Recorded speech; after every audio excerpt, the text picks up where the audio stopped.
भगवान जी ने आज बड़े इम्पोर्टेंट बात को टच किया है कि किस तरह से पंजाब का व्यापारी पूरी तरह से डरा हुआ है और व्यापार नहीं कर पा रहा, छोड़ छोड़ के बाहर जा रहे हैं।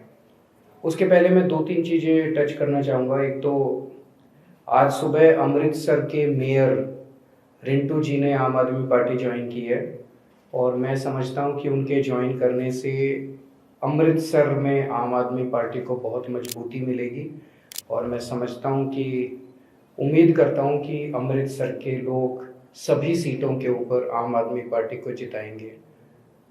रिंटू जी, अमृतसर के मेयर, मौजूदा मेयर, सिटिंग मेयर, एक लोगों की डिमांड रही है कि अमृतसर को वर्ल्ड आइकन सिटी बनाया जाए। ये बहुत दिनों से डिमांड है।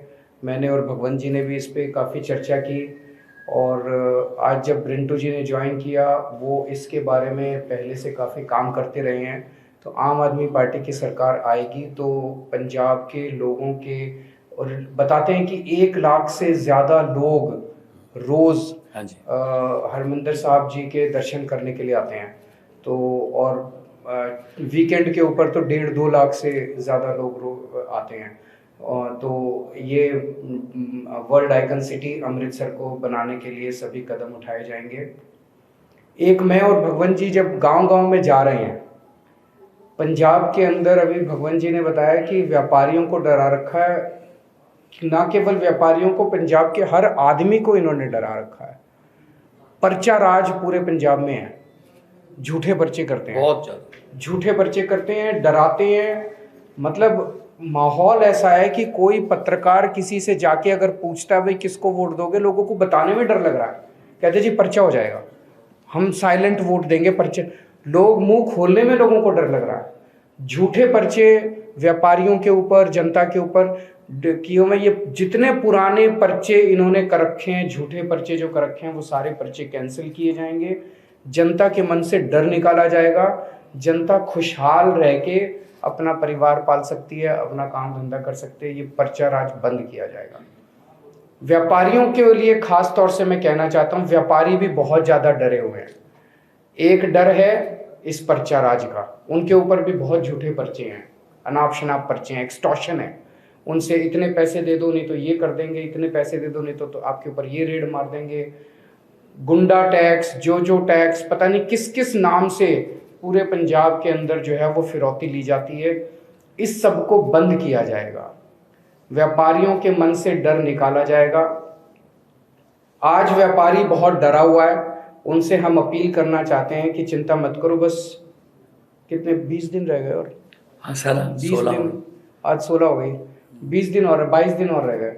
22 दिन और इंतज़ार कर लो डर का। उसके बाद शांति का माहौल होगा, खुशी का माहौल होगा पंजाब के अंदर। ये डर सारा खत्म होगा। लेकिन डर सर, डर 22 दिन में नहीं, डर उनको 4 दिन में ही खत्म करना पड़ेगा। झाड़ू वाला बटन दबा दो, आपका डर खत्म। डर खत्म, झाड़ू वाला बटन दबाते ही डर खत्म। एक जो पूरे पंजाब एक आतंक के दौर से गुजरा, तो हर आदमी के मन में ये रहता है कि वो उस किस्म का दौर वापस नहीं आना चाहिए। जिस किस्म से पिछले कांग्रेस ने अपने 5 साल में माहौल खराब कर दिया पंजाब का, बेअदबी का जो बरगाड़ी का कांड हुआ, उसकी अगर जांच हो जाती, टाइम पे जांच हो जाती, मास्टरमाइंड जो उसके थे उनको सज़ा मिल जाती, तो दोबारा अब हरमिंदर साहब जी के अंदर किसी की हिम्मत नहीं होती एंटर करने की, बेअदबी की कोशिश करने की।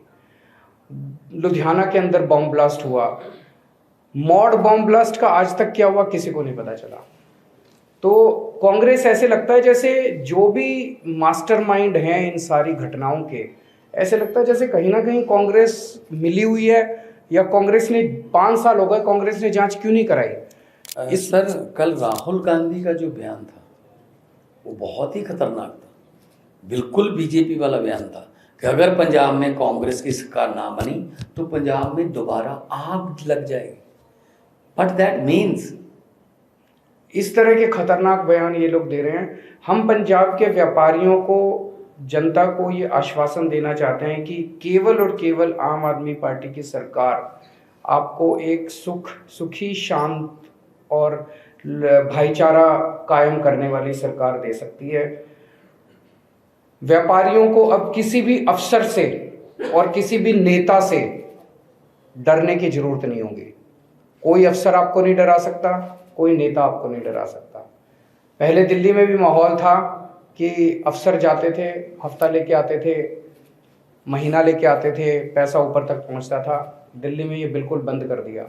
मेरी पंजाब के व्यापारियों से अपील है कि दिल्ली के व्यापारियों को फ़ोन करके देखो। दिल्ली और पंजाब के बीच में व्यापारियों का बड़ा आना जाना रहता है आपस में, बहुत ज़्यादा व्यापार है दिल्ली और पंजाब के बीच में, आपस में सब लोग जानते हैं।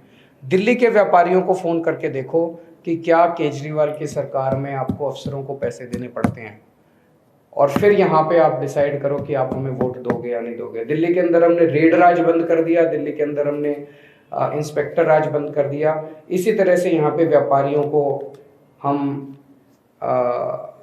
अच्छा माहौल देंगे, ईमानदारी से वो काम कर पाएंगे। सभी आड़तियों से और सभी व्यापारियों से मेरी अपील है। अभी तक कहा जाता था कि पंजाब का व्यापारी वर्ग कांग्रेस का वोट बैंक है। मैं सभी व्यापारियों से अपील करना चाहता हूं कि एक मौका आम आदमी पार्टी को देके देखो। पहले दिल्ली में कहा जाता था कि सारा व्यापारी वर्ग दिल्ली का बीजेपी का वोट बैंक है।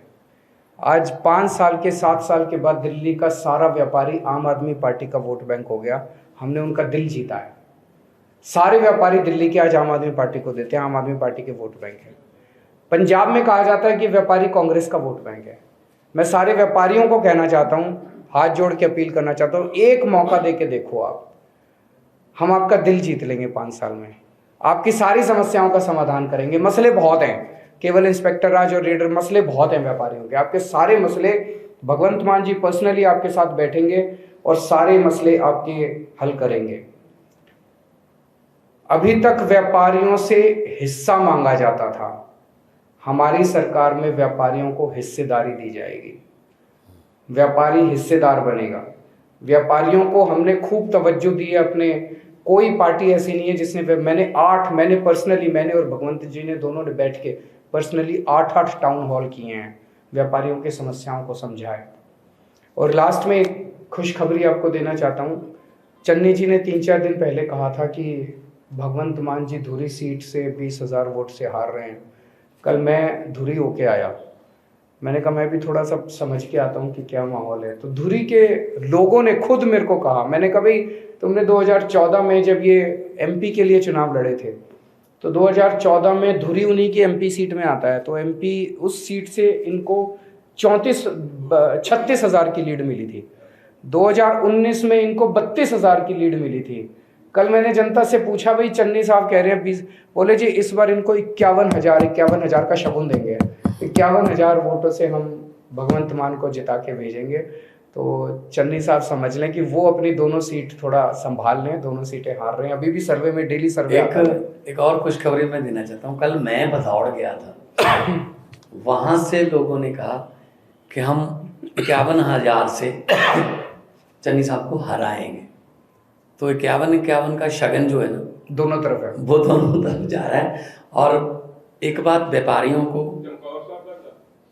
चमकौर साहब भी आ रहे हैं, लिख के दे दिया सर हमने तो कैमरा। कल मैं ये व्यापारियों को बात कहना चाहता हूँ, जैसे सीएम साहब ने कहा, अगर कोई हमारा एमएलए या मंत्री किसी व्यापारी को फ़ोन करेगा, इस फैक्ट्री में मेरा इतना हिस्सा दे दो, इस यूनिट का ये सामान मेरे से खरीद लो, या मेरी कंपनी से या मेरे दोस्त के साथ आप ये कर लो, तो हम व्यापारी के साथ तो बाद में बात करेंगे। पहले कार्रवाई उस एमएलए या उस मंत्री पर होगी। टोटल डीलिंग करेंगे हम व्यापार को, पुलिस को, पॉलिटिक्स से, तो सारा पंजाब। ये बहुत बड़ी बात है। कल हेडलाइन यही लगा देना कि भगवंत मान ने कहा कि किसी भी, अगर हमारे एमएलए ने, मंत्री ने किसी व्यापारी को तंग किया तो उस एमएलए और मंत्री पर कार्रवाई होगी, बख्शा नहीं जाएगा। तो मेरी सभी व्यापारियों से अपील है कि जी 3 दिन रह गए, आप सब लोग तो वोट दोगे, आप भी थोड़ा सा लग जाओ, अपने दोस्त रिश्तेदारों को फोन करो जरा। ਐਂਟੀ ਸੋਸ਼ਲਿਸਟ ਹੈਗੇ ਨੇ ਉਹਨਾਂ ਦੇ ਘਰੋਂ ਜਿਹੜਾ ਝਾੜੂ ਮਿਲ ਸਕਦਾ ਸਾਡਾ ਕੋਈ ਕਾਂਗਰਸ ਨਹੀਂ ਮਿਲ ਸਕਦਾ ਉਹਨੂੰ ਪੰਜਾਬੀ ਚ ਤਸਲੀਮ ਕਰਨੀ ਕੀ ਆਖਿਆ ਉਹਨਾਂ ਨੇ? ਉਹ ਕਹਿੰਦੇ ਜਿਹੜੇ ਪਿਛਲੀ ਵਾਰ ਸੀਗੇ ਕਿ ਜਿਹੜੇ ਕੇਜਰੀਵਾਲ ਸਾਹਿਬ ਕਿਸੇ ਦੇ ਘਰ ਆ ਕੇ ਆਏ ਸੀ ਮੌਕੇ ਜਾ ਕੇ ਜੀ ਸੋ ਅੱਤਵਾਦੀ ਸੀਗੇ ਤੇ ਉਹਨਾਂ ਦੇ ਨਾਲ ਉਹਨਾਂ ਦੇ ਰਿਲੇਸ਼ਨ ਸੀ। ਕੱਲ੍ਹ ਰਾਹੁਲ ਗਾਂਧੀ ਨੇ ਬਿਆਨ ਦਿੱਤਾ ਕਿ ਕਿਸੇ ਅੱਤਵਾਦੀ ਦੇ ਘਰੋਂ ਝਾੜੂ ਮਿਲ ਸਕਦਾ ਯਾਨੀ ਆਮ ਆਦਮੀ ਪਾਰਟੀ ਦੇ ਬੰਦੇ ਮਿਲ ਸਕਦੇ ਅਸੀਂ ਕਿਤੇ नहीं जा सकते। देखो जी, ये केवल गाली। वो चन्नी साहब मेरे को कहते हैं मैं काला हूँ, मेरे कपड़े खराब हैं। राहुल गांधी कहते हैं मैं आतंकवादी हूँ। पंजाब की जनता 20 तारीख को तय कर लेगी कि कौन आतंकवादी है, कौन काला है, किसके कपड़े है जनता को पसंद है, किसके कपड़े जनता। और राहुल गांधी जी ने ये भी पूछ लियो, राहुल गांधी जी ने ये भी पूछ लियो कि 2015 2020 वो भी लड़े इलेक्शन दिल्ली च, सीटां किन्नियां ने? फोन छड्डो ना जी हुण, नहीं फिर थोड़े सवाल का जवाब दे, तू भी फोन पे लग गए। हाँ जी, एक मिनट, सीटां किन्नियां ने कांग्रेस दियां? जीरो। 2015 च भी जीरो, 2020 भी जीरो, नेशनल कैपिटल च नेशनल पार्टी सब तो पहली जीरो। सो राहुल गांधी जी शायद ये भुल गए ने कि उत्थे जीरो है। उनको ये बोलो कि हम जैसे भी हैं, अच्छे हैं बुरे हैं, जनता को पसंद है। वो जैसे भी हैं जनता को पसंद नहीं है वो। कल प्रियंका गांधी रोड शो कर दिया है रोपड़ में और वहाँ पे चरणजीत सिंह चन्नी प्रियंका गांधी के साथ खड़े हैं। वहाँ पे चरणजीत सिंह चन्नी कहते हैं कि ये पंजाब की बहू है और ये यूपी वाले और जो बाहर से आके भैया यहाँ राज करना चाहते हैं उनको राज नहीं देना चाहिए। तो क्या लगता है कि क्या एक तरफ तो प्रियंका ये कहते हैं कि मैं यूपी की बहू हूँ और यहाँ पे आके चन्नी जी ये कहते हैं कि बाहर वाले यूपी वाले जो भैया हैं उनको राज नहीं करना चाहिए। आपको लगता नहीं कि तो फिर उनको प्रियंका को नहीं आने देना चाहिए यहाँ पे? प्रियंका को क्यों बुलाते हैं? जब मतलब एक मैं बड़ा हम्बल रिक्वेस्ट है पत्रकारों से, आपने जितने भी सवाल पूछे, चन्नी जी ने ये कहा है, सिद्धू जी ने ये कहा है, प्रियंका ने ये कहा है, राहुल ने ये कहा है, कोई लोगों का सवाल ही पूछ लो यार। लोगों ने ये कहा है कि हमारे चूल्हे में आग जलेगी, हमारे बच्चों को रोजगार मिलेगा, वाटर लेवल इतना नीचे चलेगा, उसका क्या करोगे? फसलों का विभिन्नता लाओगे या नहीं लाओगे? आइलेट्स करके बच्चों को रोकने का प्रोग्राम क्या है? खेती को कैसे आप लाहेबंद धंधा बनाओगे? अब आप फिर पूछिएगा, जैसे अभी सिद्धू ने कहा है, राहुल ने कहा। आज हमने तीन बड़े अनाउंसमेंट करे जो कि जनता से बहुत ज़्यादा क्योंकि हम जनता में घूम रहे हैं। आपने कभी चन्नी साहब को व्यापारियों की बात करते सुना? नहीं सुना। आपने कभी सुखबीर बादल साहब को पर्चों की बात करते सुना? वो तो खुद ही कराते थे। हम जनता के बीच में घूम रहे हैं, जनता का दर्द समझ रहे हैं। जैसे इन्होंने कहा जनता के चूल्हे नहीं जलते, जनता को रोजगार नहीं है, जनता पे पर्चे, झूठे पर्चे इतने लोग मिले हैं पिछले दिनों में। मेरे को, मैं रोड शो करता हूँ, रोक लेते हैं जी, पर्चे वापस ले लेंगे जी, पर्चे इसलिए आज मैंने स्पेशली अनाउंसमेंट करी है, पर्चा राज खत्म करेंगे। हम जनता के अंदर घूम रहे हैं, तो जनता जो चाहती है राजनीति उसी बारे में होनी चाहिए। ये केवल और केवल केजरीवाल ऐसा के, अरे केजरीवाल सबसे बुरा आदमी है यार इस दुनिया का। केजरीवाल को छोड़ो ना, पंजाब की सोचो ना। सर आपने जिस तरीके से मोहाली इंडस्ट्री की उसकी गल कर रहे सवाल का सिटी का और उसका बेहतर विकास करने की बात कही है। कल भाजपा नेत्री जो मीनाक्षी लेखी हैं वो कहती हैं कि वहाँ पे तो हमने जो कुछ अब तक कर दिया है वो तो वही दोहराया जा रहा है केजरीवाल के जो। उनको कहने दो जी, चिंता मत करो।